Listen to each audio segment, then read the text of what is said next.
And welcome to Voices of Truth, one-on-one with Hawaii's future, brought to you by the Kiwani Foundation. I'm Ahu Kekahu Cardwell, and here we are today on the leeward side of Oahu. Look at this beautiful view out here. This is amazing. We have a wonderful guest on the show, so let's go on over here the other way and meet him. Fred, aloha. Hey, How are you? Nice to meet you. Fred Nice Dodge, yes? Yes. Fred, tell us where we are today. This is awesome. This is the leeward coast of Oahu, and in the background is a beautiful valley, Yes. the south end, and that is Makua Valley.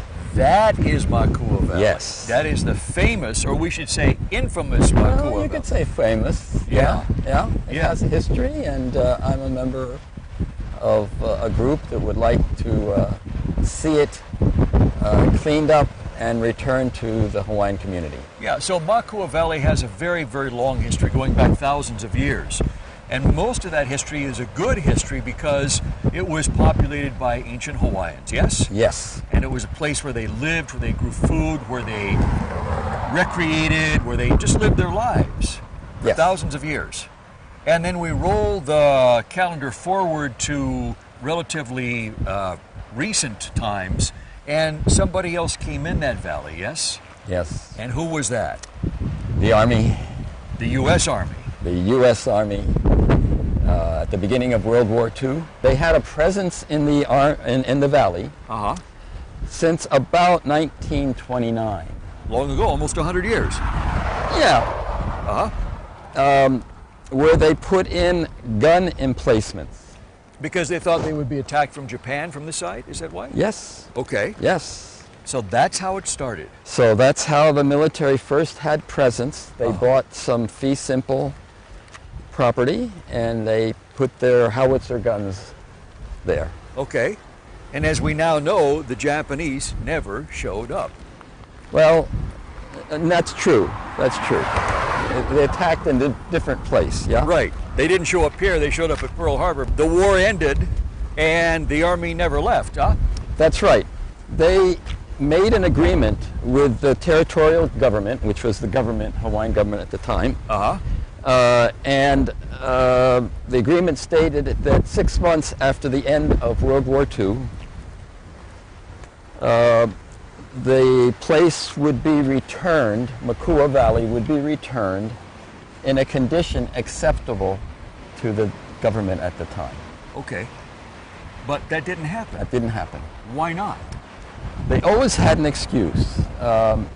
Russia, the Cold War, then Korea, Vietnam, and all that, and it just never happened. So they're still there today. Yes, they are there today. Wow. In that beautiful valley. Yes. That beautiful ancient valley. Yes.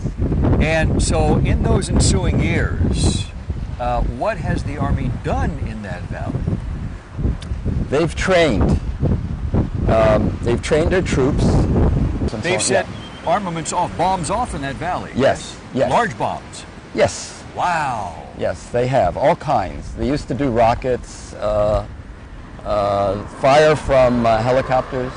Really? Yes, Live fire from hell. live fire from helicopters. But they haven't done it in about over the last 8 years. Okay, but Fred, when they did all this live fire and set off all those bombs and all that stuff, I mean, didn't they destroy stuff in that valley? Oh, big time.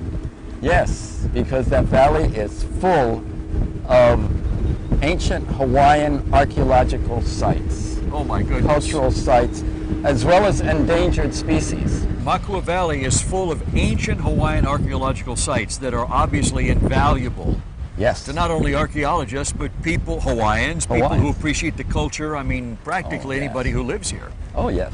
And yet a lot of this was destroyed, blown up by the U.S. Army. Yes. It was there. You could see the damage in places, definitely. And I'm gonna make a wild guess here, Fred, that ticked off a lot of people, including probably you. Yes, and my Hawaiian friends also. Yeah. Yeah. So at Yeah. some point, I guess y'all decided we got to do something about this. Yes? That's right. Okay. So what did you do? Well, back in 1992, is when Malama Makua, around there, 92, 94, is when we started. Because the EPA got control of an 18-acre site in the valley. Okay. Called the OBOD site. That stands for Open Burn, Open Detonation. And they did that to munitions, either outdated, defective, or whatever. And they had been doing it for years. They also used to destroy hospital waste from Tripler. Bring it up here and put bring it up here. Oh Yeah. my goodness. And also waste from the university. Okay, of so Hawaii. they weren't up there to clean up stuff. They were up there to actually add to the. Yes, and they did. Wow. And they did. So it's like a dump site. Yes. So we got together, community people got together and responded to the EPA's query at that time. They asked, is there any reason why we should not let the Army? They were prepared to let the Army continue to do that. Oh my goodness. Yes. So we did. And you did what? we asked the EPA to demand an EIS, an environmental impact statement. As to what kind of damage and effect this always having, right? Yes. Yeah. Yes. And the Army said they would do it. Mm-hmm. They started it. They got a study by, of all corporations, the Halliburton Corporation. That should ring a few bells. And actually they found, contamination and so on, and destruction. Wow. But in 1994, the Army said, we're going to close the site. We're not going to continue with the EIS. We're going to close it. And they did. Okay, so they stopped bombing. Well, they stopped using the open burn, open detonation space. I see. And what is interesting is most of the damage came from training, which was not under the auspices of the EPA. You mean people in their feet? Yes. Stomping around. Yeah, I mean, training Army personnel, and they also gave it out to the Marines to train, and the Marines started a big fire in 1998. Accidentally, right? Well, training. Training, okay. Training, I mean, so there were like hundreds of thousands of people training in there. Yeah, I don't know the exact number, but from World War II, beginning of World War II and so on, there were probably, yes, there were thousands. I don't know how So many. that's a lot of foot traffic in an ancient valley that has prehistoric, historical sites. Yeah, and when you use 155 millimeter howitzers. Those are huge. To bomb the valley, and also mortars. They regularly use that during training. Wow. Yes. Wow. So is all that stuff still up there? There is quite a bit of unexploded ordnance, what we call UXO. Uh-huh. Yes, the valley is actually littered with UXO. Fred, I know we've come down the road a ways from where we were earlier. Tell Yes. us where we are now. This is a place, Hawaiian name is Kula'ila'i. Kula'ila'i. Kula'ila'i. That right rock, farthest one, is considered to be Kula'ila'i. He was a chief of this area, and that rock is named after him. We were talking earlier about the armaments that are still there and the fact that the Army's still there, even though they're not exploding things now. Uh-huh. But it's still not been cleaned up, right? It's not fully cleaned up. It's got a ways to go. Yeah. They have been working a little bit on it because that was part of our position with negotiation, which is where we were at a few minutes ago. Right. So let's talk about Malama Makua. Okay. And that is an organization that you guys put together to try to change the situation out here, yes? Yes. And when did Malama Makua come together? About 1994, Uh-huh. maybe 92, between 92 and 94. And yes, it was composed of community groups. Majority in our group are Hawaiian. I wish I were, but I'm not. But I love this place, and I would like to see Makua cleaned up and returned to the Hawaiians. Okay, so when you guys put together Makua, Malama Makua, what is the first thing you did was what? Went to the Army and said, "We'd like you to stop." The first thing we did was to work on this 18-acre site where they did the open burn, open detonation. Okay. And eventually the Army moved out. They took it away. Okay. Then we continued with the struggle to have them clean up the valley, stop the training, and actually get out. And how long did all that take? It's still in progress, especially the get out part. Still in progress, but they have done some attempts. They're partially cleaned up the valley.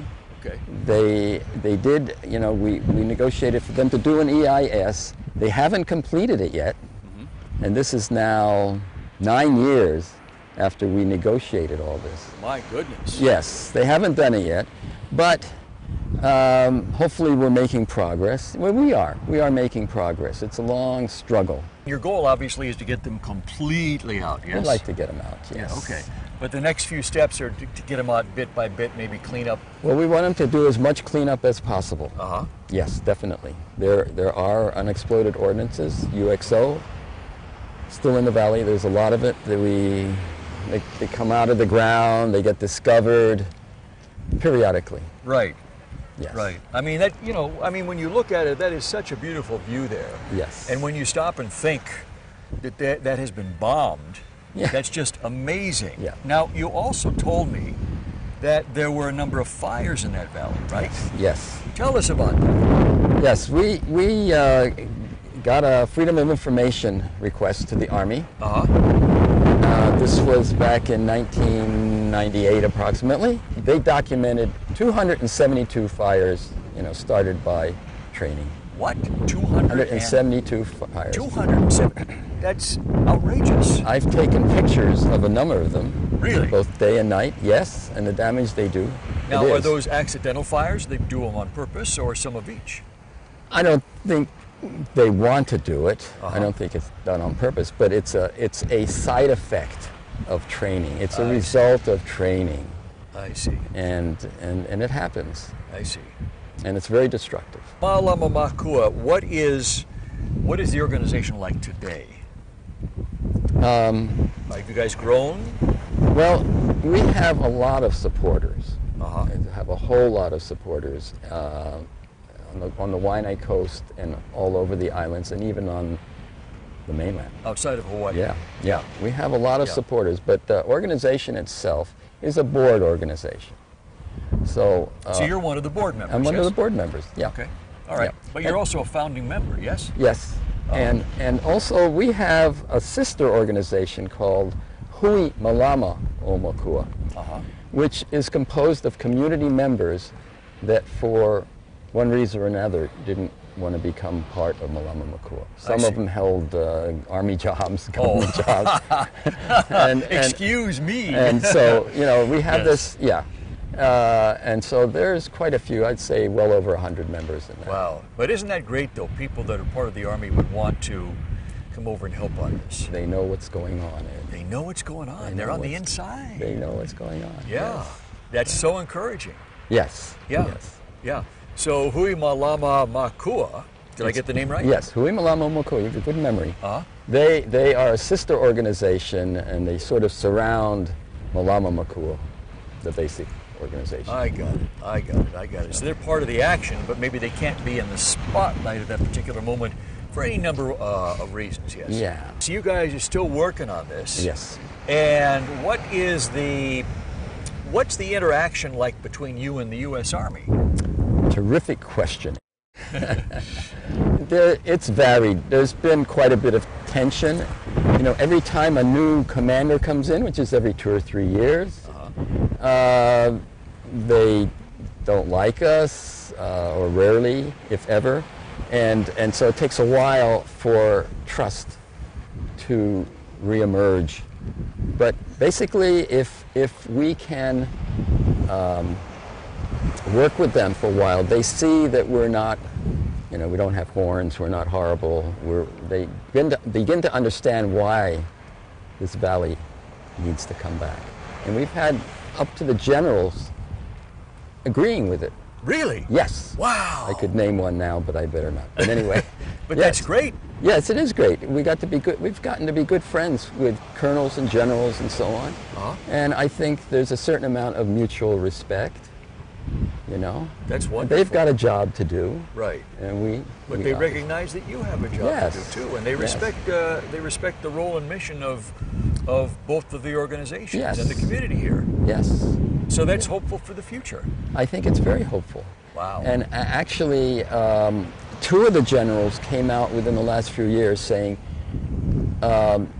we probably don't need Makua. Wow. And we're going to stop live fire training, which they did. They have stopped live fire training, which we think is good progress. We're going to walk right up to the street now, yeah? Yes. All right, because we can get a much better view of the valley. It's going to be beautiful. Yes. Wow. Excellent. And, you know, it's interesting how the rain comes through here and then the sunshine. Yes. Yes, it is. And the rain is really a blessing because generally the valley is dry, although you see a lot of green at this time, which is a really good sign. It's very green for being the leeward side of the island. Yeah, yeah. Amazing.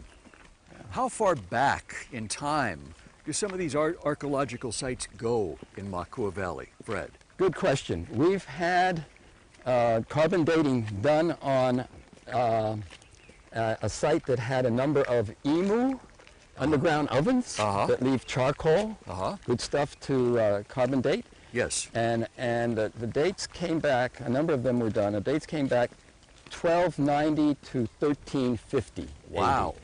So we know that, and it probably people were here earlier than that, almost surely. So people were living in that valley, growing their food, cooking their food. Yes. And that was their residence, that's where they lived. Yeah. They have a beautiful fishing place down here. Right across the street. Right. Wow. Yeah. Life is good.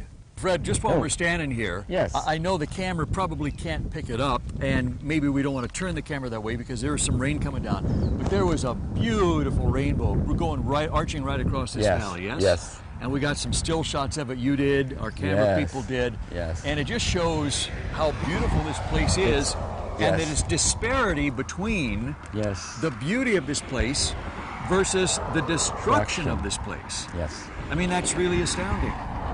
It is. It is. We're doing our best to end the destruction and increase the beauty. Yeah. Yeah. We want to do that. We want to preserve the archaeological sites. We are bringing people in now twice a month for access into the valley. Okay, so hold on right there. Hold right there, because now I get to ask my question that I've been wanting to ask you, which is, if you could get the Army completely out, gone, boom, empty, and they hand you guys the keys, what would you like to do with this valley? What would you like to have it become? Yes, we've discussed this quite a bit in Malama Makua. What are our long-term goals? Well, for one thing, we would like to get better protection of the archaeological sites and the endangered species, over 40 of them, including the famous tree snail. And there's other species. The Oahu elapaio has critical habitat in part of this valley and above.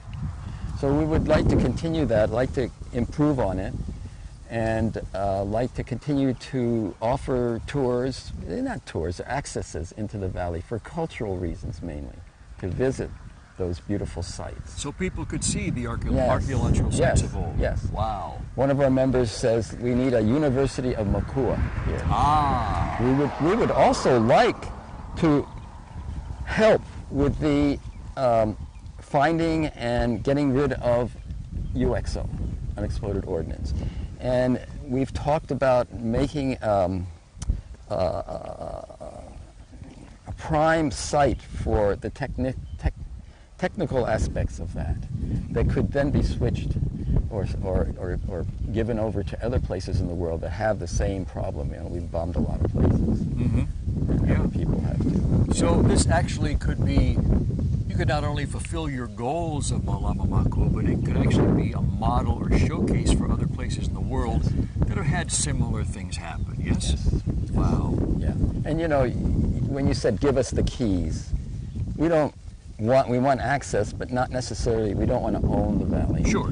I think it would be appropriate for it to go towards a Hawaiian nation. Yes. Very much so, like Kaho'olawe is headed. And yeah, I think it's a possibility now. And very appropriate.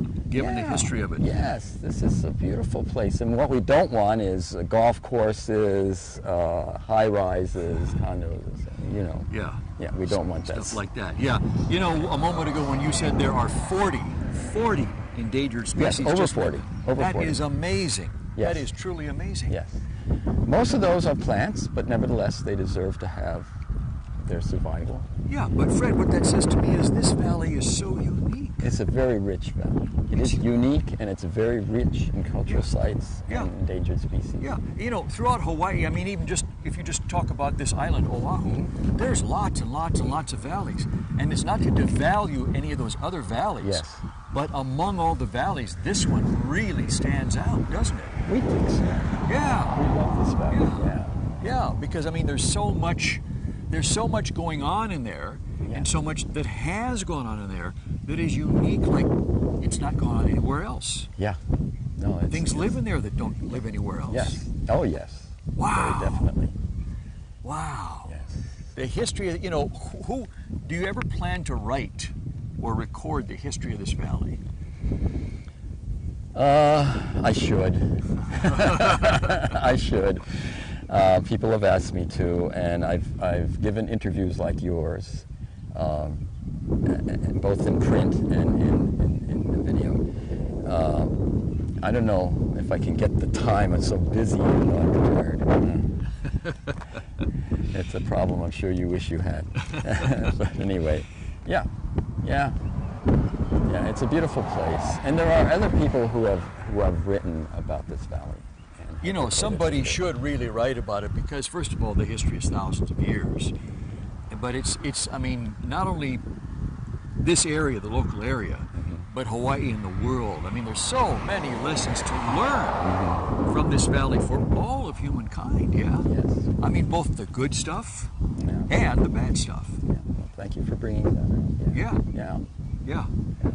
Yeah. So let me ask you a question now, Fred. What makes you so passionate? Why have you done this nonstop all these years to protect that valley? I'll try to make it as brief as I can. All right. But I'm an MD, and I came to Hawaii to intern at St. Francis Hospital in Honolulu. And during the first Christmas vacation we had, we were invited by a number of doctors to come out this way, actually Makua Beach. And on the way out, I saw the valley. And it was like deja vu. It's like I had been in the valley before. You fell in love, huh? I did. I really did. And so I've been following the course of the valley, recording the damages as well as the great things about it. And it's just, it is a passion with me. Wow. Wow. That's very evident. Well, Fred, I got a request for you. Please don't stop what you're doing. Okay. And please live to be around 300 years old so you can keep doing this, because obviously you guys at Malama Makua are making a huge difference. I mean, the fact that the Army doesn't bomb this anymore, the fact that you've gotten to clean some of this up, and the fact that there is progress, there is hope for the future. And maybe, like you say, like Kaho'olawe, one day this valley, Makua Valley, will be returned to the Hawaiian nation, which is just as it should be. Fred, keep up the good work, keep up the fight. And mahalo for being on Voices of Truth one-on-one with Hawaii's Future. It's a pleasure and honor to have you on the show and bringing us here to see this beautiful, beautiful, one-of-a-kind valley. And to our viewers, mahalo to you for being with us and seeing Makua Valley here on Voices of Truth. Remember, you can watch us on the web 24/7 on voicesoftruthtv.com. I'm Ehuke Kahu Cardwell with the Koani Foundation. And until next time, from Makua Valley, ahui ho.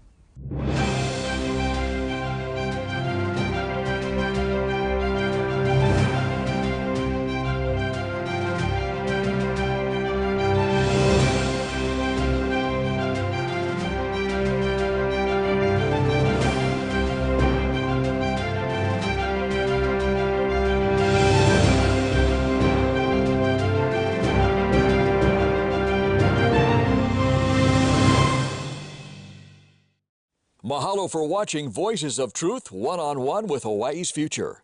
Watch us on the web 24/7 at voicesoftruthtv.com. You'll find all our shows, including this one, in case you want to see it again or share it with family and friends. Also view our weekly video commentaries at freehawaiitv.com. And check out our blog, published daily at freehawaii.info. It's all part of the Free Hawaii Broadcasting Network.